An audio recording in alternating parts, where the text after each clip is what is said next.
Toda história tem um começo, um meio e um fim. E essa verdade vale também para as trilhões de células que formam o nosso corpo. Mas o fim da vida de uma célula é uma história simplesmente fascinante. É cheia de ordem, de caos e de segredos que são vitais para a nossa própria sobrevivência. Então, como é que isso acontece? Será que é sempre um evento violento, um acidente, ou pode ser um processo silencioso, programado?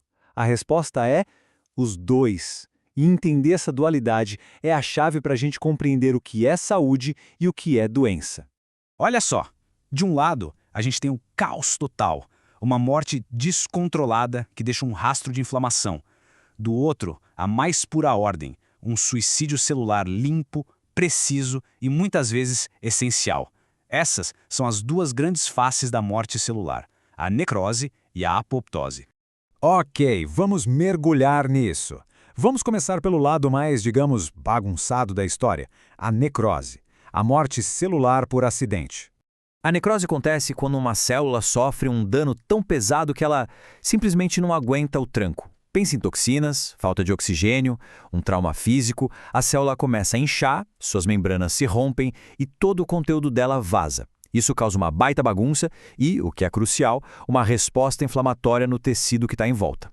A melhor analogia é a de uma demolição com explosivos, sabe? Sem nenhum controle. Os prédios vizinhos são danificados, a poeira se espalha. É um processo bem prejudicial para a vizinhança celular. E existem diferentes cenas do crime. A necrose coagulativa, por exemplo, é bem típica de infartos, quando falta sangue em um órgão. O mais curioso é que a arquitetura do tecido fica preservada por um tempo, mesmo com as células já mortas. Fica parecendo um bairro fantasma. Agora, na necrose liquefativa, o cenário muda completamente. Aqui, as enzimas digestivas entram em ação e transformam a área toda numa massa líquida, viscosa. É o que acontece em infecções por bactérias, formando o pus, ou quando o cérebro sofre um infarto. O tecido é literalmente dissolvido. Existe também a necrose gordurosa, um caso bem particular. Quando o pâncreas inflama, ele pode soltar enzimas que digerem a gordura ao redor. Essa gordura se combina com cálcio num processo que a gente chama de saponificação e cria esses pontinhos brancos, que parecem pedacinhos de giz. E para fechar, a forma que talvez seja a mais impactante visualmente, a necrose gangrenosa. Geralmente afeta um membro inteiro, tipo um pé ou uma mão, por perda total de circulação. E o pior, quando uma infecção bacteriana se instala por cima, a gangrena que era seca vira úmida, misturando a morte do tecido com a liquefação.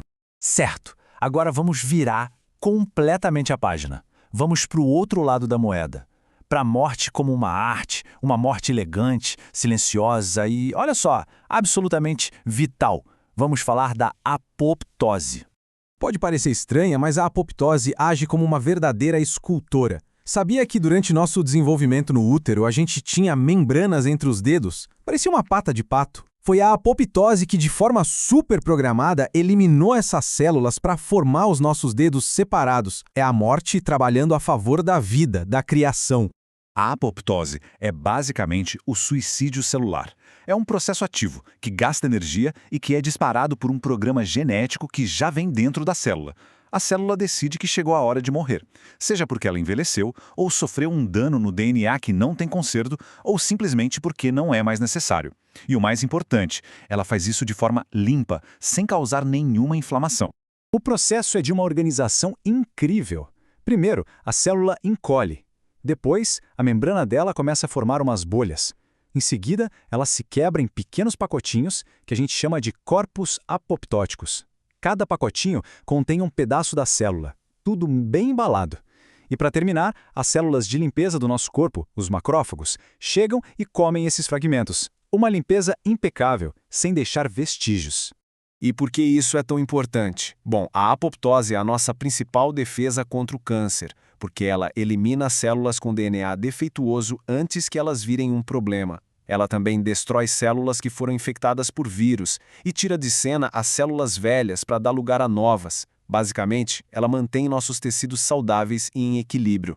Beleza, agora que a gente já conhece os dois personagens principais dessa história, vamos colocar eles frente a frente. Assim as diferenças ficam bem claras. Visualmente, a diferença é gritante. A necrose é inchaço, que leva a uma desintegração caótica, a tal da demolição descontrolada. Já a apoptose é uma condensação, um encolhimento, que leva a uma fragmentação toda organizada. É uma demolição controlada, peça por peça, sem afetar ninguém em volta. Então, para resumir a ópera, necrose é causada por um dano, a célula incha, a membrana se rompe e, o ponto-chave, gera inflamação. A apoptose é programado, a célula encolhe, a membrana fica intacta enquanto forma os pacotinhos e, o mais importante, não tem inflamação, só uma limpeza silenciosa. Mas quando a gente acha que a história tem só 2 protagonistas bem definidos, a biologia vem e mostra que as coisas são mais complexas.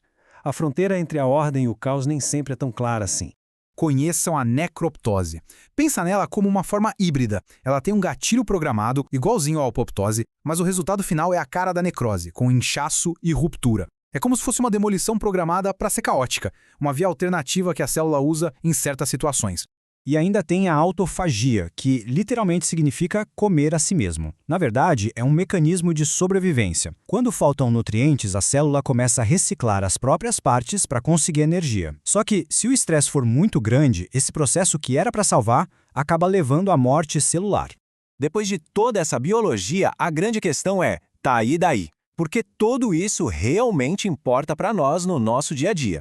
Porque o equilíbrio entre a vida e a morte das células é a chave da nossa saúde. Pensa só, se a apoptose falha e as células se recusam a morrer, a gente pode ter câncer. Agora, se a apoptose acontece demais, como parece ser o caso em doenças como Alzheimer, a gente perde células vitais, como os neurônios. Entender esses mecanismos abre portas para novas terapias, para remédios que podem, por exemplo, forçar uma célula de câncer a morrer ou proteger nossos neurônios da destruição. Isso tudo nos leva a uma última reflexão. Se a vida e a morte de uma célula são processos tão bem regulados, tão precisos, será que um dia a gente vai ser capaz de ajustar esses controles? De manipular esses caminhos para curar doenças, reverter danos e, quem sabe, até desacelerar o processo de envelhecimento? O futuro da medicina pode muito bem estar na resposta a essa pergunta.